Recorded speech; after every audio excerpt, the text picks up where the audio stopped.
Hello everyone, आज का हमारा विषय है आमवात, जिसे रुमेटॉइड आर्थराइटिस भी कहते हैं।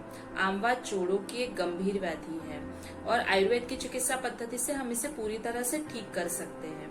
मैं डॉक्टर संजना हरीश पौनीकर आज आपको आमवात के बारे में कुछ जानकारी दूंगी। तो सबसे पहले हम जानते हैं कि आमवात के कारण क्या होते हैं। विरुद्धाहार का सेवन करना, जैसे कि फल और दूध का एक साथ लेना या फिर गर्म पानी और शहद मिला के लेना। जो लोग वात दोष को बढ़ाने वाला आहार लेते हैं, भूख ना लगने पर भी खाना खाना, देर रात तक जगना, दिन में सोना, खाना खाने के बाद भी व्यायाम करना इत्यादि कारण आमवात के होते हैं। आमवात के लक्षणों के बारे में जानते हैं। बड़े और छोटे जोड़ों में दर्द, सूजन, जकड़ाहट होना, बुखार, भूख ना लगना, अपचन होना। एक जोड़ से शुरुआत होकर बाकी जोड़ों में भी दर्द, सूजन और जकड़ाहट निर्माण होती है और धीरे धीरे सभी जोड़ों में ये लक्षण दिखाई देते हैं। आमवात कैसे होता है? गलत खान पान की वजह से शरीर में अन्न का ठीक से पचन नहीं होता है और अपक्व आहार रस की निर्मित होती है, जिसे हम आम कहते हैं। इसी प्रकार जब वात दोष को बढ़ाने वाले आहार और विहार का सेवन करते हैं, तब शरीर में वात दोष प्रकोपित हो जाता है। अब प्रकोपित हुआ वात और आम जब एकत्रित रूप से संधियों में प्रवेश करता है, तो शरीर में दर्द, सूजन और जकड़ाहट निर्माण होती है। इसी प्रकार आमवात के लक्षण हमें दिखाई देते हैं। आमवात की चिकित्सा पद्धति के बारे में जानते हैं। आमवात ये आयुर्वेदिक चिकित्सा पद्धति से ठीक हो सकता है।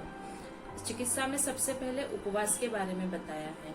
आमवात ये पेट से शुरू होने की वजह से शरीर की पाचन शक्ति सुधारना जरूरी होता है। इसीलिए रुग्ण के बल और अवस्था के अनुसार उपवास या फिर लघु आहार दे सकते हैं। स्वेदन यानी हॉट फोमेंटेशन। आमवात में वृक्ष स्वेदन का वर्णन किया गया है।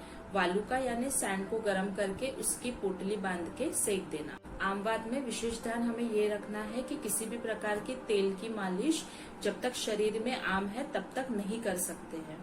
उसके बाद में आयुर्वेद में विविध प्रकार की औषधियों का वर्णन किया गया है, जो रुग्ण के बल और अवस्था और प्रकृति के अनुसार डॉक्टर की सलाह से लेना जरूरी होता है, जिससे कि भूख लगने में मदद हो या फिर प्रकोपित हुआ वात दोष कम करने के लिए मदद हो सके। इसके अलावा विरेचन के बारे में वर्णन किया गया है। विरेचन यानी मल के द्वारा दूषित दोषों को शरीर से बाहर निकालना, जिससे कि प्रकोपित हुए वात दोष कम होकर शरीर में सूजन और जकड़ाहट कम हो जाए।